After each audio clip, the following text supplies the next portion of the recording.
एक गांव में एक दुकान थी। गांव में एक ही दुकान होने से उसका मालिक रतिराम पूरे गांव वालों को लूटता रहता था।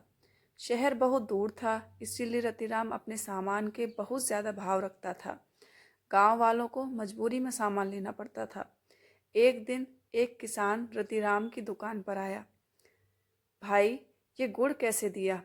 रतिराम: 100 रुपये का 5 किलो। किसान: ये तो बहुत ज़्यादा है, शहर में तो 20 रुपये का 5 किलो मिलता है। रतिराम: तो वहीं जाकर ले लो। मैंने मना किया है क्या? जब यहाँ से 2 दिन में शहर पहुँचोगे, वहाँ से गुड़ लेकर गांव आओगे, भाड़े में ही 150 रुपये लग जाएंगे। 4 दिन का काम का नुकसान करके यही गुड़ 170 का पड़ेगा। अब जल्दी बताओ, लेना है कि नहीं? किसान दुखी होकर गुड़ लेकर चला जाता है। इसी तरह पूरा गांव लालची बनिए से परेशान था, लेकिन इसका कोई उपाय नजर नहीं आ रहा था।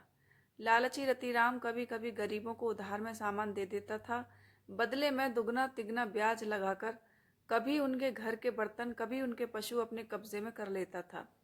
गांव में सुजान सिंह एक गरीब किसान खेती से किसी तरह गुजर बसर करता था।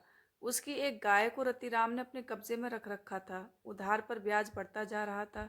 सुजान सिंह किसी तरह अपनी गाय वापस लेना चाह रहा था। सुजान सिंह: रतिराम, ये गाय मुझे वापस कर दे, इसका दूध बेचकर मैं तेरे पैसे चुका दूंगा। रतिराम: जब गाय मेरे कब्जे में है तो दूध भी तो मेरा हुआ, तुझे कैसे दे दूं? पहले पूरा कर्ज चुका, फिर गाय ले जाना। सुजान सिंह को बहुत गुस्सा आया। एक दिन अपने घर वालों को समझा बुझाकर सुजान सिंह शहर चला गया। वहां उसने देखा कि सामान बहुत सस्ता है। वह लाला से तो परेशान था ही, वह एक सेठ जी की दुकान पर नौकरी करने लगा। परचून की दुकान पर नौकरी करते करते उसे 1 साल हो गई। वह पैसे घर बेचता रहा। इसी बीच उसे दुकान के पूरे सामान की जानकारी हो गई कि कितने का माल आता है, कितने का बिकता है। एक दिन उसने अपने सेठ जी को अपने गांव का हाल बताया। यह सुनकर सेठ जी ने कहा, तू एक काम कर सुजान सिंह, गांव में मेरे नाम से एक दुकान खोल ले।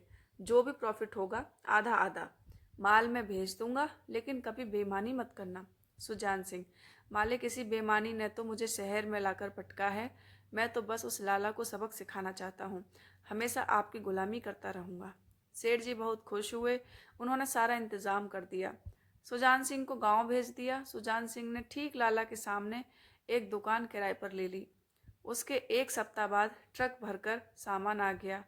पूरी दुकान सेठ जी के नौकर आकर सजा गए। यह देखकर रतिराम को बहुत सदमा लगा। वह फटाफट सुजान सिंह के पास पहुंच गया। रतिराम: क्यों बे, ये दुकान खोलने के लिए पैसा कहाँ से आया?